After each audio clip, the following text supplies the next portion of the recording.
Try to imagine a peaceful and stable Iraq where business is booming and Americans are beloved. Now, open your eyes, because we're going to show you a part of Iraq which fits that description. It's called Kurdistan. Technically, it's inside Iraq, but the Kurds who live there behave as if they already live in a separate state. They have their own prime minister, their own army, their own border patrol, even their own flag. And the overwhelming majority of Kurds will tell you they want nothing to do with Baghdad and the rest of Iraq. Why would they? After the brutal way in which Iraqis under Saddam treated them in the past. Why would they, when they're doing just fine on their own?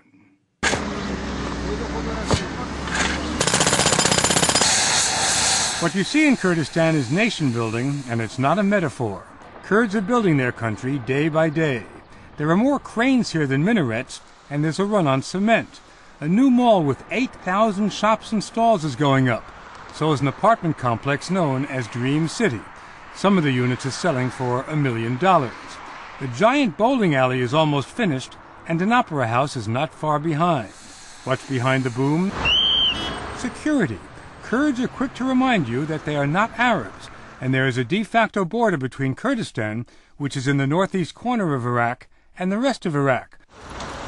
Arab insurgents who want to slip into Kurdistan must get past hundreds of Kurdish checkpoints, and distinct from much of Iraq, the security forces in Kurdistan are disciplined and loyal, and they're all Kurds. No ethnic divisions here, so the violence stays on the other side of the border. Hello. Hi. Nitchervan Barzani is the 40-year-old prime minister of what's officially called the Kurdistan Regional Government. How many American troops have been killed here since the war began? No one. Not a single American soldier? No, a single American troops here. No, not at all. Major General Benjamin Mixon is the commanding officer for American forces in northern Iraq and Kurdistan, 20,000 in all. How many American troops are in the Kurdish areas, which call themselves Kurdistan? I would say in the neighborhood of 60 to 70. 60 to 70 That's troops? Right. There's no need for American forces up there because of the nature of the situation. I guess compared to being stationed in the rest of Iraq, it's pretty good duty. It's good duty. I've been up there. I enjoy going up there. We wanted to test the security situation for ourselves, so one Saturday morning, we dropped by the main market in Erbil, the self-styled capital of Kurdistan, just 40 miles from the rest of Iraq. The only disagreements here are about price. Just how safe is it? Well, as you can see, I'm in my shirt sleeves. No flak jacket, no armed guards, and I am an American. In any other part of Iraq, strolling down a street like this would be patently suicidal. But the point is, as far as people here are concerned, this is not another part of Iraq. It's not Iraq at all. You may not be able to find it on a map, but it is, Kurds will tell you, another country. Are we in Iraq right now? No, I think I'm Kurdish, not Iraqi. I think that I'm in Kurdistan, not in Iraq. The feeling is widely shared, from these students at Suleymaniye University to Ahmed Gilani, a Kurdish American we met in a cafe in Erbil. He came to Kurdistan recently from Texas. When we see the fighting going on in Baghdad here, it's the same as when I used to watch it on TV in the States. It feels like a totally separate country. It's just 40 miles down the road. How do you feel? Do you feel safe here? I feel perfectly safe here. There you go. Go to Baghdad. I don't think you'd feel the same way. The Kurds are acting as if the end of Iraq is near. Long live Kurdistan! In many schools, English, not Arabic, is being taught as the second language. My hand! My hand! My mouth! My mouth! The Kurds are very big on the trappings of statehood. It's as if they're eager to prove that they exist. The Kurds have their own 175,000-man army, the peshmarga, which means those who face death. When you arrive in Erbil, immigration officers give your passport a Kurdish stamp. And if you want to see the Iraqi flag, don't come to Kurdistan. It's been banned. Under that flag, they destroyed our country, our people. So that's why our approach is to change that flag and to have a new one. The new Kurdish flag is literally everywhere. A flag without a country. Like most Kurds, Dr. Ali Said Mohammed, the president of Suleymaniye University, would like to change that, and soon. What would happen if tomorrow the Prime Minister of Kurdistan went before the parliament and said, Yes. I declare a state, independent Kurdistan. This decision will be welcomed by 99.9% of the Kurds in Iraqi Kurdistan. We will say yes, we will back it. So you want them to do it? Yes, of course, why not? Tomorrow? Tomorrow. But the Kurdish Prime Minister is not likely to push for complete independence. Not tomorrow, not next year. Every Kurd we've spoken to since we're here says, we are a separate country. We're Kurds. We don't want to be with Iraq. Yeah, You're Prime Minister of this country. Yeah, exactly. I think it's a right for every Kurd to say that, because really they are different. They are different nation, different people. But we have to be realistic. Being realistic means that the Iranians and the Turks and the Syrians would not be happy if you were to declare nationhood. Is that what you're saying, sir? Yeah, exactly. Our neighbors, they will create more problems for us. The Kurds have a saying, no friends but the mountains. There are 30 million Kurds in the world, the largest nation without a state, but only 5 million reside inside Iraq's borders. The rest are in Iran, Syria, and primarily Turkey.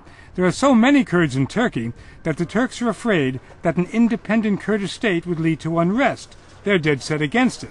So Kurdish leaders believe that, at least for the time being, the answer is federalism, a soft partition of Iraq into 3 parts: Kurdistan in the north, a Sunni state in the middle, and a Shiite region to the south, with Baghdad as only a nominal capital. Everybody has their own flag, everybody has their own constitution, Yes. like you've done. So you are paving the way. Yeah, you are showing the exactly. rest of Iraq what to do. Exactly. But the American government doesn't want partition of any kind, no matter what it's called. The Bush administration and the U.S. military see Kurdistan not as a shining new nation, but as a shining example to the rest of the united Iraq. I think if the Iraqis simply will look north and see what the possibilities are, and they do not align themselves with the extremists, they can see the great potential that this country has to be a prosperous nation. But from the Kurdish point of view, they've got a going concern now. They're at peace, they're making money, they're looking towards the future. They look to the rest of Iraq and they see chaos, they see bloodshed, they see civil war. Why shouldn't they try to remain separate? I believe that to their long-term interests, it's better to stay linked with Iraq and all the resources that are available throughout Iraq, and it makes them stronger. Many Kurds believe the Americans are missing the point. A separate Kurdistan, they say, would make for something extremely unusual, an American ally in the Middle East. The Kurds will be the best friends in the region. Better than Israel. Even better than Israel, I am sure of that. We will be the best friends for the Americans in this region. We will be faithful. So from your point of view, the American invasion of Iraq was a good thing? It is not invasion, it is liberation. Americans liberated Iraqi people from the dictatorship. It's a sentiment echoed in, of all places, a mosque. Like Iraqi Arabs, Kurds are Muslims. But this is surely the only Islamic part of the Middle East where you'll hear kind words about America after Friday prayers. Can America think of Kurdistan as an ally, as a friend? We were always friends with America, and even we were in love with America. But now we are waiting for America to repay our love. They may have to wait a long time, because for the U.S. military, there's another overwhelming reason to keep the Kurds inside Iraq. It's a hell of a prize. Yes, sir, it is. That prize is oil. One of Iraq's largest oil fields sits just across Kurdistan's de facto border in an ethnically mixed city called Kirkuk. It is crucial to the future economic health of Iraq. The trouble is, the Kurds say Kirkuk historically belongs to them, and this year there will be a referendum asking Kirkuk citizens if they want to join Kurdistan. Why is the city of Kirkuk so important? It's Kurdistan. If you go back to history, any fight between Kurds and Baghdad is over Kirkuk. If the Kurds win the referendum, and they're favored to do so, many fear Iraqi Arabs could turn Kirkuk into an inferno. They will not be happy, of course. They will create problems by bombing cars and the usual things which they do every day. They blow up mosques. Why not ordinary people? The Kurds are all too familiar with violence Iraqi style. They have a tradition of tragedy.